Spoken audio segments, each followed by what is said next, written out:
Le dialogue de sainte Catherine de Sienne, chapitre 42. Comment l'âme qui se connaît vraiment elle-même évite sagement toutes ses tromperies. Je n'ai pas voulu te cacher, ma fille bien-aimée, l'erreur où tombent communément ceux qui se laissent égarer par l'amour-propre sensitif qui accompagne leurs quelques bonnes actions et le peu de bien qu'ils font dans le temps de la prospérité. Je t'ai entretenu aussi de l'amour-propre spirituel, des consolations intérieures qui égarent mes serviteurs. Je t'ai montré en quoi ils se trompent et de quelle manière cet attachement aux joies de l'esprit les empêche de connaître la vérité de mon amour, de discerner le péché, de le voir là où il est, et le piège où le démon les attire par leurs fautes. Je t'ai dit tout cela pour que toi et mes autres serviteurs marchiez droit à la vertu pour l'amour de moi, sans chercher autre chose. Ceux qui ne possèdent que l'amour imparfait, qui m'aiment à cause de la faveur qu'ils reçoivent et non à cause de moi qui la donne, sont exposés à tous ces périls, et bien souvent ils y tombent.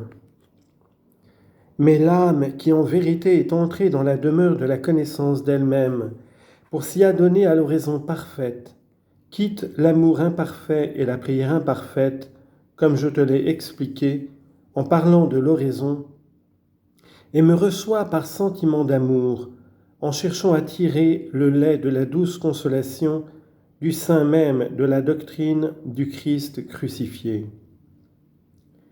C'est ainsi qu'elle arrive au troisième état, c'est-à-dire à l'amour de l'ami, à l'amour filial. Elle n'a plus l'amour mercenaire.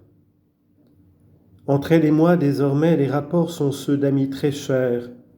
Elle en agit avec moi comme un ami avec son ami. Si l'un reçoit un présent de l'autre, ce n'est pas seulement au présent qu'il regarde, c'est aussi au cœur, au sentiment de celui qui donne, et il n'accorde de prix au présent que celui qui l'attache à l'affection de son ami. Ainsi, l'âme parvenue au troisième état, qui est celui de l'amour parfait. Quand elle reçoit mes faveurs et mes grâces, elle n'a pas Dieu que pour le don, elle regarde aussi par l'œil de l'intelligence au sentiment de ma charité, à moi le donateur. Pour que l'âme n'ait aucune excuse de ne pas agir ainsi, j'ai eu la prévoyance de joindre au don le donateur lui-même, quand j'unis la nature divine à la nature humaine. Le don que je vous fis alors, c'est le Verbe, mon Fils unique, qui est une même chose avec moi, comme je suis une même chose avec lui. Par le fait de cette union, vous ne pouvez donc regarder le don sans me voir moi-même, moi le donateur.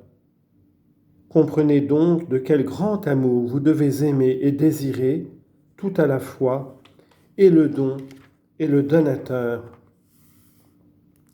Si vous faites ainsi, votre amour ne sera plus un amour mercenaire, mais un amour pur, un amour sans tache, l'amour de ceux qui toujours demeurent enfermés dans la cellule de la connaissance d'eux-mêmes. Chapitre 43. De quelle manière l'âme quitte l'amour imparfait et arrive à l'amour parfait. Jusqu'ici, je t'ai montré de différentes manières comment l'âme sort de l'imperfection et s'élève à l'amour parfait, et ce qu'elle fait après qu'elle est arrivée à cet amour de l'ami, à cet amour filial. Je t'ai dit et je te répète qu'elle y parvient par la persévérance en s'enfermant dans la maison de la connaissance d'elle-même. Cette connaissance d'elle-même doit être accompagnée de la connaissance de moi-même pour qu'elle ne tombe pas dans le trouble et la confusion.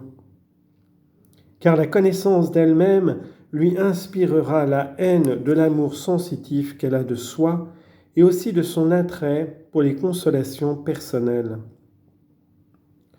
De cette haine fondée sur l'humilité naîtra la patience, par laquelle elle deviendra forte contre les assauts du démon, contre les persécutions des hommes, et même vis-à-vis de moi, quand pour son bien je lui retirerai les joies spirituelles.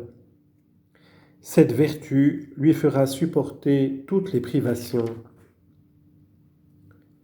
Si dans quelque épreuve la sensualité voulait relever la tête et s'insurger contre la raison, le juge qu'est la conscience devrait se dresser au-dessus d'elle pour maintenir contre elle et sur elle les droits de la raison et réprimer tous les mouvements désordonnés.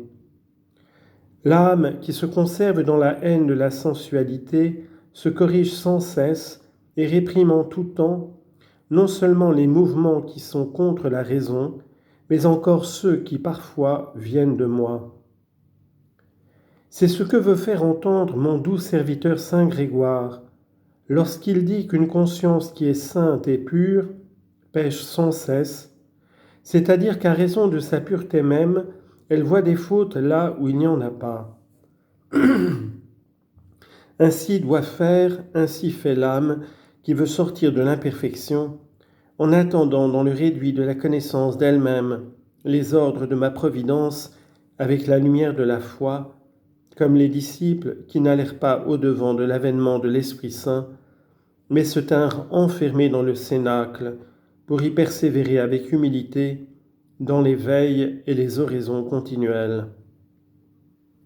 Voilà, je te l'ai dit, ce que fait l'âme quand elle est sortie de l'imperfection et s'est enfermée dans sa maison pour parvenir à la perfection.